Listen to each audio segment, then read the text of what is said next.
सर्वांचे आभार मानून हा कार्यक्रम संपल्याचं मी तर राज ठाकरे आणि उद्धव ठाकरे यांनी आपली भाषणाची सुरुवात करत असताना एकमेकांचा सन्माननीय असा उल्लेख केला.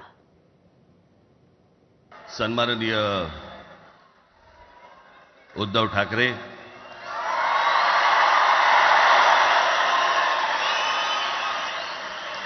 आणि माझ्या जमलेल्या सर्व तमाम मराठी बांधवांनो, भगिनींनो आणि मातांनो,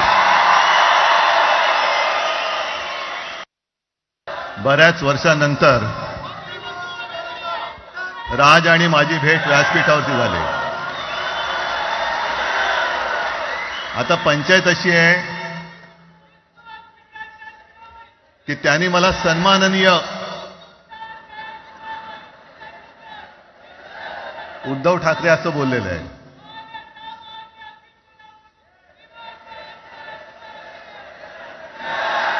ठीक आहे. आणि साहजिकच आहे की त्याचंही कर्तृत्व आपण सर्वांनी पाहिलेलं आहे. म्हणून माझ्या भाषणाची सुरुवात करताना सन्माननीय राज ठाकरे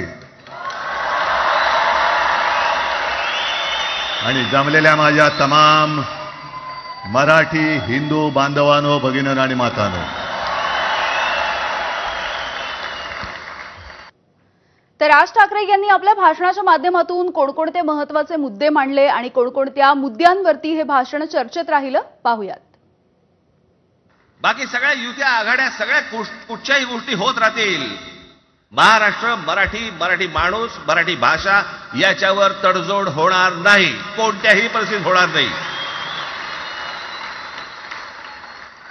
याच्या पुढे देखील तुम्ही सर्वांनी सावध असणं पण गरजेचं आहे आणि सतर्क असणं पण तेवढंच गरजेचं आहे. पुढे पुढे काय काय गोष्टी घडतील, काय काय गोष्टी होतील कल्पना नाही. परंतु मला असं वाटतं की ही मराठीसाठीची एकजूट ही कायम राहावी आणि महाराष्ट्रामध्ये सन्माननीय माननीय बाळासाहेबांचं जे स्वप्न होतं ते पुन्हा साकारावं अशी एक आशा, अपेक्षा आणि इच्छा व्यक्त करतो. आणि मी माझ्या मुलाखतीमध्ये एक म्हटलं होतं की त्याच्यातनं या सगळ्या गोष्टी खरं तर सुरू झाल्या आणि मी असं म्हटलं होतं की कोणत्याही वादापेक्षा आणि कुठच्याही भांडणापेक्षा महाराष्ट्र मोठा आहे.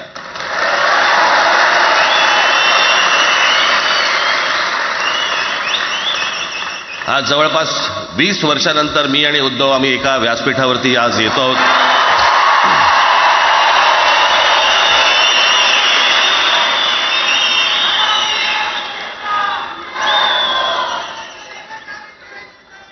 जे माननीय बाळासाहेबांना जमलं नाही, जे अनेकांना जमलं नाही, आम्हाला दोघांना एकत्र आणायचं, ते देवेंद्र फडणवीसला जमलं.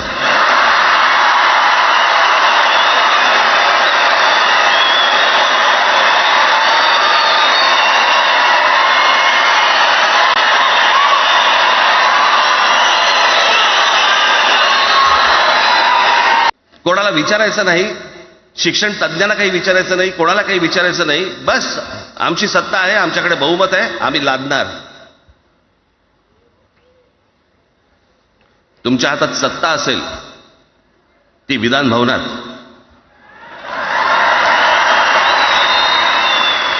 आमच्याकडे सत्ता आहे रस्त्यावर.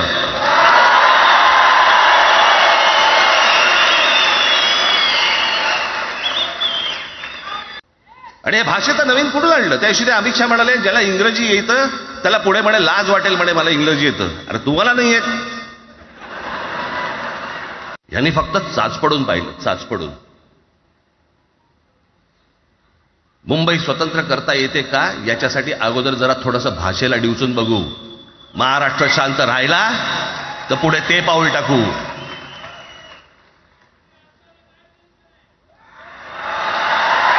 कोणाची माय व्हॅली आहे त्यांनी महाराष्ट्राला हात घालून दाखवावं, मुंबईला हात घालून दाखवावं.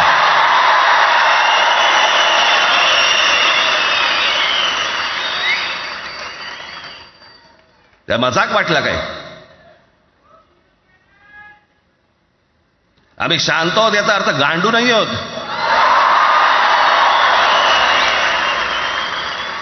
एके दिवशी मी मातोश्रीला खाली बसलो होतो, दुपारची वेळ होती. अचानक 2 गाड्या लागल्या.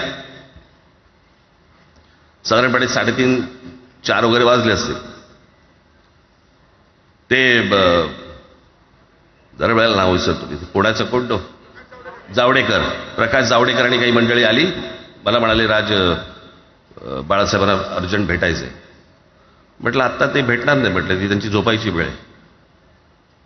नाही म्हणे अर्जंट आहे. म्हटलं नाही भेटणार, म्हटलं मी तुम्हाला सांगतो. म्हटलं काय विषय काय? म्हटलं मी बोलायचं काम करतो. म्हटलं काय विषय काय? आणि त्यांना सांगा मुख्यमंत्री पदाचा विषय झालेला आहे. म्हटलं अच्छा, अरे वा. म्हटलं काय झालं?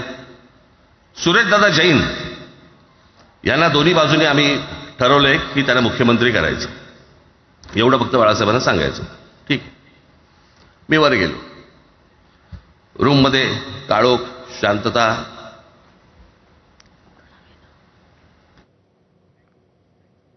आणि यानंतर बुलेटिनमध्ये अगदी छोटासा ब्रेक. बघत रहा एबीपी माझा.